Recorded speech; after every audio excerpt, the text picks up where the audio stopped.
এটা হচ্ছে মহেরা জমিদার বাড়ি, এটা টাঙ্গাইলে অবস্থিত। এই বাড়িতে নাকি অনেক ধরনের সিনেমা হয়, দাদিমা সিনেমা হয়েছে, কোটি টাকার কাবিন সিনেমা হয়েছে, এরকম আরও অনেক সিনেমা শুটিং হয়েছে।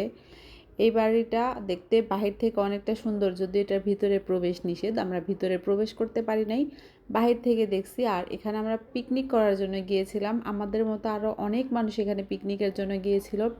আর এখানকার পরিবেশটা অনেক সুন্দর, একদম পরিষ্কার পরিচ্ছন্ন, মনোমুগ্ধকর পরিবেশ, চারিদিকে সবুজের সমারোহ আর ফুলে ফুলে ভরপুর। আপনারা দেখতেই পাচ্ছেন এখানে প্রচুর পরিমাণে ফুল। আমার কাছে বিশেষ করে ভালো লাগছে ফুলগুলো, কারণ আমার কাছে ফুল অনেক ভালো লাগে, যে কোনো ফুল আমি দেখতে খুব ভালোবাসি। আর এখানে দেখেন গাঁদা ফুল, আর শীত মানে হচ্ছে গাঁদা ফুল, গাঁদা ফুলগুলো আমার কাছে অনেক বেশি ভালো লাগছে।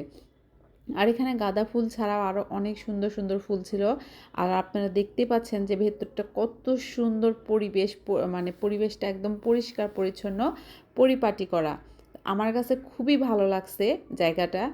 যদিও এখানে আকর্ষণীয় তেমন কিছু নাই, কিন্তু এই পরিবেশটা একদম মনোমুগ্ধকর পরিবেশ, চারিদিকে সবুজ আর ফুলে ভরপুর। আর ভেতরটা এত পরিষ্কার, আর ভেতরের সিকিউরিটি খুবই কঠিন। আর এটার ভিতরে হচ্ছে সবসময় পুলিশ পাহারায় থাকে, সব জায়গায় জায়গায় পুলিশ থাকে, এবং ভেতরটা